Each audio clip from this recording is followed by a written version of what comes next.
Hi folks, I know I said no more Pixie, no more Chinese kits, but you know, I can't help myself. It's the holidays and I just can't leave something alone if it's beaten me. So we got our bag of transistors. Now, these are the D882s, I think they are the final stage transistors for the Rockmite. I thought I was ordering 3 or 4. Turns out I ordered 200. So, my mate Chris is probably going to say, just wire them up in parallel and make yourself a linear amplifier. That's probably the next project. Maybe not. This is the Pixie. That is the transistor. I've mounted it on a heatsink. It's a QRO Pixie now. It's doing like 2 watts, which is a lot for a Pixie, I understand. And its receiver is absolutely crap. Humming really loudly, unusable. But I thought I'll listen on my AirSpy Discovery, transmit on this and see if I can get someone. Did that for a little while, thought I'm probably not going to get anywhere doing this. So I thought I'll just listen to some online SDRs and see how far I'm getting. And transmitted to my go-to, which is a VK5 ARG, Tarlee in South Australia. Fantastic signal to noise ratio in a really remote location. And could hear myself. And I was like, wow, that's a pretty good signal. Even better than that was that Graham, VK5 GG, who I've worked on a number of occasions, was camped on that frequency, and he was nice enough to answer and say, hey, how's it going? So we managed to do a quick QSO. He gave me a 5x5x9 signal. I was absolutely stoked that I've managed to do, albeit cheating, using an online SDR, not using the receiver on this, etc., etc. But we got out, we did something with it. That was amusing enough for me. I will try and change the LM386 in this and maybe try and get rid of the hum just to see if I can get it to behave itself a little bit. As rigs go, $4, lots of fun. It's not going to replace a real rig, but if you're an amateur who wants to have a bit of fun, you know, a bit of CW, definitely very amusing, highly amusing in fact. We'll get on with the video and I'll show you how that QSO went, or some snippets of it.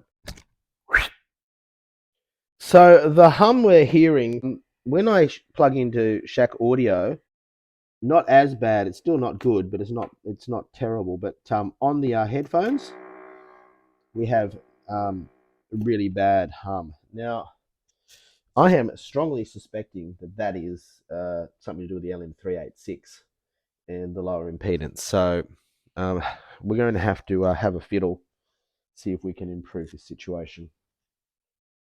Well, we seem to have the Pixie going. It's now giving me about 2 watts, but this horrible buzz that makes reception almost impossible. But we're going to get the SDR going.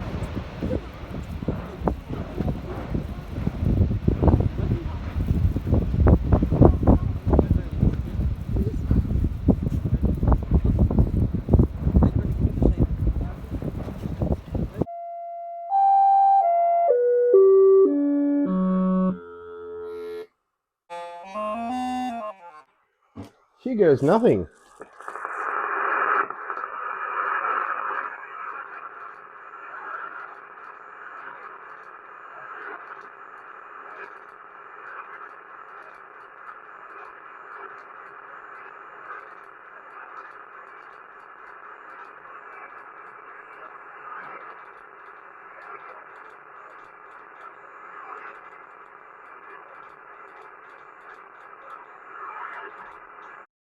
Let's try an online SDR.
Hi folks, guess where I am?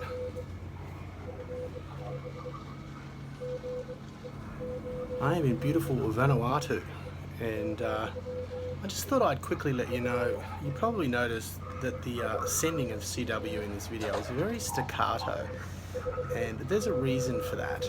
It's staccato because I'm listening for side tone to the online SDR, even when I'm listening to my S-By Discovery, because it's coming via the PC, it tends to be a little bit, oh look, there's a swimming pool.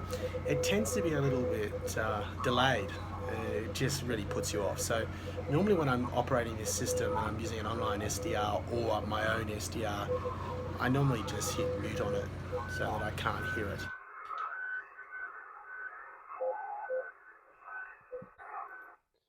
Someone had their ears on, and that was Graham in South Australia, VK5GG.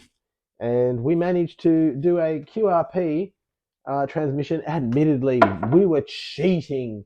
I was listening to the South Australian online remote SDR, which is really, really good signal to noise.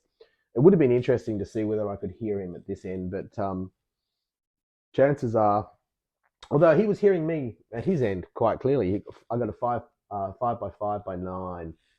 So I'm happy the transceiver at least has worked on transmit and quite well, and it's pushing out nearly 2 watts, but on receive it's just horrendously noisy. I'll just plug the headphones in again so you can hear the noise. So that's something we have to sort out, and with the Pixie, chances are you won't be able to sort it out, but it's nice to have done that and gotten some success out of it. I'm a happy man. Now you'll probably notice during some of those QSOs, there's a certain amount of abbreviations that are used that may be quite confusing for some people, and things like you'll see FB, OM, GA, GE, things like that. So they're all just abbreviations. So OM is old man, FB is fine business. You'll see that a lot. You'll also hear da-da, diddy-da-da, which is 73, which is, good luck and best wishes, basically. Love and Kisses is 88. You might see that occasionally. I think there's a 44 as well. I can't remember what that stands for.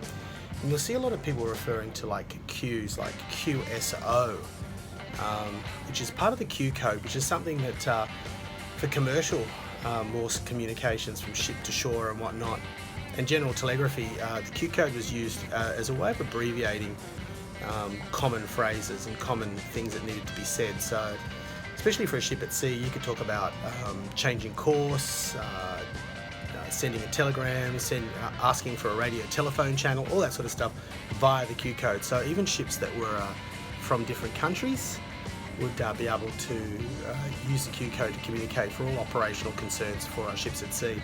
Now, of course, it's been adopted by a lot of hams, and it's still used for CW communication, so you'll quite often be asked to QSW or QSY, which is change frequency. You'll sometimes hear, you'll obviously hear QSO, which is a contact. You'll hear QRT, which is to stop transmitting. And anytime you put a question mark after the Q code, it becomes a question rather than a statement. Now, if you'd like me to do a video, I know there's been lots of them done, so you can probably find them online, but if you'd like me to do a quick video on some of those abbreviations and maybe some of the more common Q codes, maybe a video on your standard garden variety CW QSO contact, I'd be happy to do that. So just drop it in the comment section below if you'd like to see a video like that. I think that I might not be the best person to do it because I'm not the most experienced, but if someone wants to hear it, I'll do a bit of research and we'll get it up there, because that's quite often the thing that scares people away from CW, apart from having to learn CW, is actually understanding what's actually being said in the actual contact. And it's actually quite simple, and once you get used to the standard format, if you go to a POTA or a SOTA activation, they are garden variety. The same things are basically said, park number or SOTA number, QTH, which is your location, things like signal strength. You'll hear an RST, which is readability, signal strength and tone. The first two numbers are out of 5, and the last one, the first number is out of 5, the last two numbers are out of 9. So 599 is a perfect signal. So things like that you'll need to get to know. Anyway. Hi folks, thanks for sticking around right to the end of the video. As you can see in the background there, that's the Vanuatu Navy, or at least part of it. Looks like a pretty chill job. This is our last day in Vanuatu, and as you can see, the weather is just a little bit on the dismal side, which is probably a good thing, because it makes it a bit easier to go home. I hope you've enjoyed this video, and I'll see you in the next episode of The Art of Engineering. At least I'm going home to homebrew, which is always like a holiday, for me at least. 7-3.